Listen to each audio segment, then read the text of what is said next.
I bought a haunted house. True story from the r/supernatualencounters subreddit. The old Victorian house loomed over me like some ghostly specter as I turned the key in the front door. Built in 1863, it was one of the oldest homes in the neighborhood. And since no one had lived here for over 20 years, it was also one of the most haunted. Since I was a young girl, I have always had a fascination with the supernatural. So naturally, this estate piqued my interest. I had just bought the home at a sheriff's auction, outbidding a number of other potential buyers who probably thought it was a crazy proposition, but I didn't care.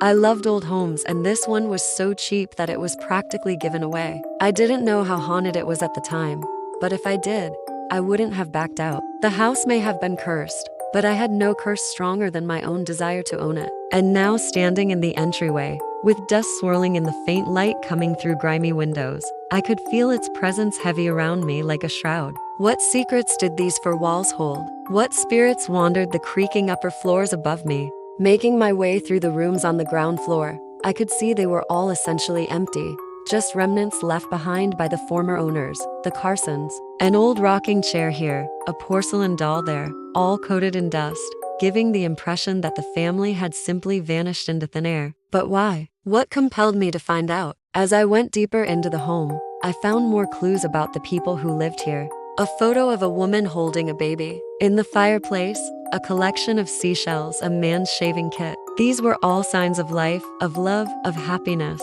which made the absence of the Carson family even more disturbing. Where were they? Why had they abandoned their home? And most importantly, where were they now? In the kitchen, I found an old diary lying on the counter, bound in leather, yellowed with age. As I opened it, the musty smell of decaying paper filled my nostrils.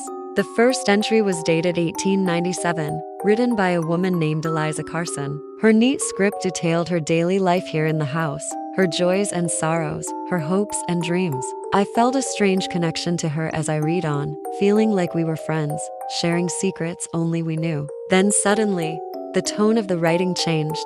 Eliza became frantic, writing in wild strokes about strange occurrences in the house, things moving on their own, disembodied voices in the dead of night, footsteps on the stairs when no one was there. She wrote about seeing the ghost of a little girl in a nightgown and hearing her crying in the hallway. At first, she was scared, but then she seemed to accept the ghost's presence, even talking to her and leaving little gifts for her. Then one entry, dated January 1899, spoke of a tragedy. Little Mary, Eliza's daughter, had fallen ill with the Spanish flu and died. The house was filled with the scent of lilacs from the flowers on her coffin. They buried her in the garden, just outside the window from which she had played. Then Eliza stopped writing. What had happened to her? Was she still here in the house, watching over her grave, waiting for me to uncover the truth? My mind reeled as I tried to comprehend the diary's contents.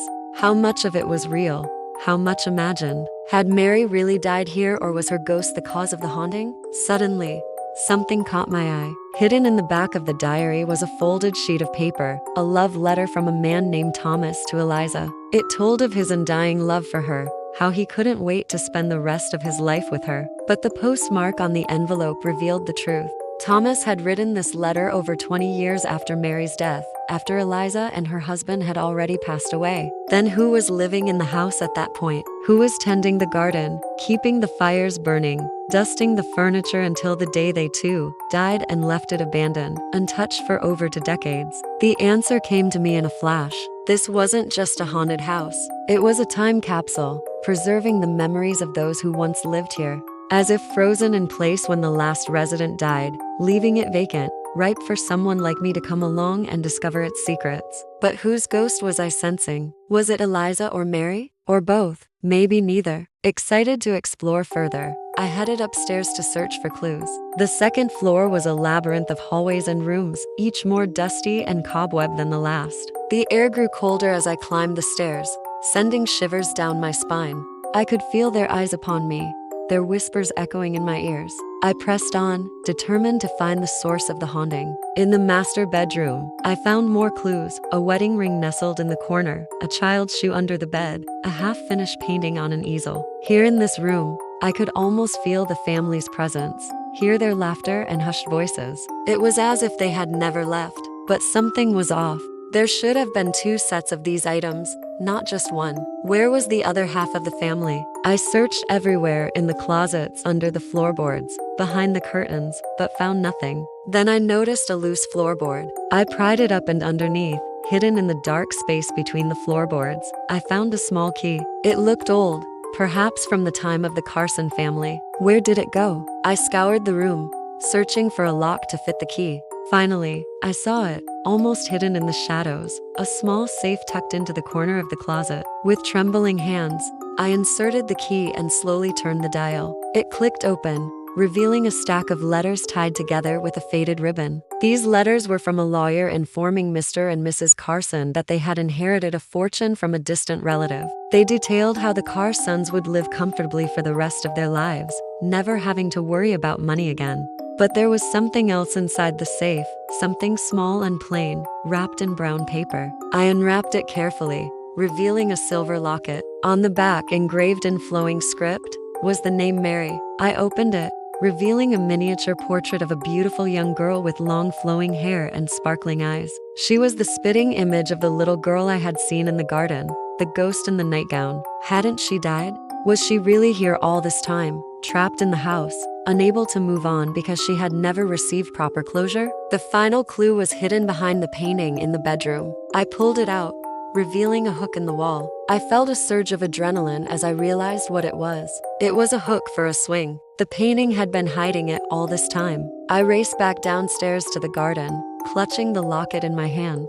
There, hidden among the overgrown weeds and vines, I found the base of a swing set. Hadn't Mary loved to play here? Could this be the spot where her ghost had appeared to me? As I stood there, the wind rustling through the trees, the locket suddenly felt heavy in my palm. I opened it and stared at the girl's smiling face. Then I heard a voice, a whisper on the breeze. "Thank you." It was Mary. She was thanking me for finding her locket, for learning the truth about her and bringing her closure. The ghost was gone. The house was finally free. And as the sun set over the horizon, I knew that I had done the right thing by buying this house. I had helped a lost spirit find peace. And now I could start my own story here, my own memories to add to the house's rich history. This is a house with a heart. It may be old and creaky and filled with ghosts, but it's also filled with love. And that's what makes it so special. Subscribe for more supernatural stories.